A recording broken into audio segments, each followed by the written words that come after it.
ಈಗ ಮೂಢ ಹಗರಣ ಅಂತ ಹೇಳಕ್ ಶುರು ಮಾಡಿದ್ದಾರೆ.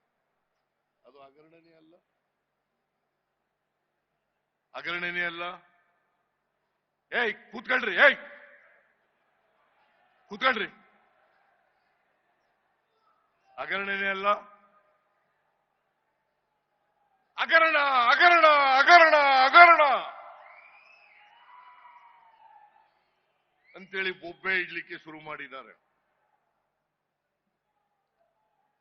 ಬೊಬ್ಬೆ ಇಡ್ಲಿಕ್ಕೆ ಶುರು ಮಾಡಿದ್ದಾರೆ.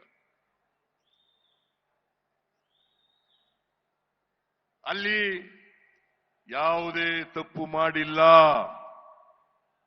ನನ್ನ ಆದೇಶ ಇಲ್ಲ, ನನ್ನ ಪತ್ರ ಇಲ್ಲ, ನನ್ನ ಸ್ಟೇಟ್ಮೆಂಟ್ ಇಲ್ಲ.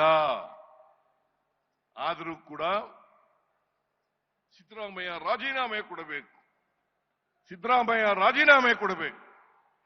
ಯಾರು ಅಶೋಕ,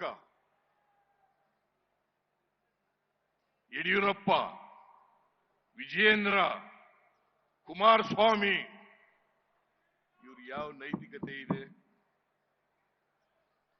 ಇವರಿಗೆ ನನ್ನ ರಾಜೀನಾಮೆ ಕೇಳ್ತಕ್ಕಂಥ ಯಾವ ನೈತಿಕತೆ ಇದೆ? ಯಡಿಯೂರಪ್ಪನವರು ಅವ್ರಿಗೇನಾದ್ರು ಮಾನ ಮರ್ಯಾದೆ ಇದ್ದಿದ್ರೆ ರಾಜಕೀಯದಿಂದ ನಿವೃತ್ತಿ ಆಗಬೇಕಾಗಿತ್ತು. 82 ವರ್ಷ ಅವರಿಗೆ, 82 ವರ್ಷ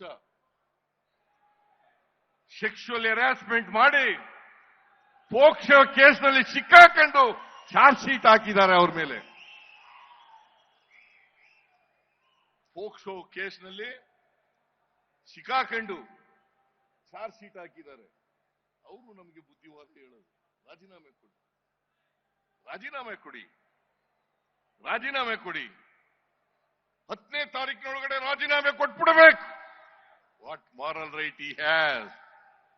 ಮಿಸ್ಟರ್ ಯಡಿಯೂರಪ್ಪನವರೇ, ನೀವು 1-2 ಹಗರಣಗಳನ್ನು ಮಾಡಿರೋದು ನೀವು ಅಧಿಕಾರದಲ್ಲಿದ್ದಾಗ. ಸುಮಾರು 18-20 ಹಗರಣಗಳಲ್ಲಿ ಸ್ವತಃ ಯಡಿಯೂರಪ್ಪನವರೇ ಪಾಲ್ದಾರರಲ್ಲಿ ಸಿಕ್ಕಾಕೊಂಡಿದ್ದಾರೆ. 18-20 ಹಗರಣಗಳಲ್ಲಿ ಸಿಕ್ಕಾಕೊಂಡಿದ್ದಾರೆ.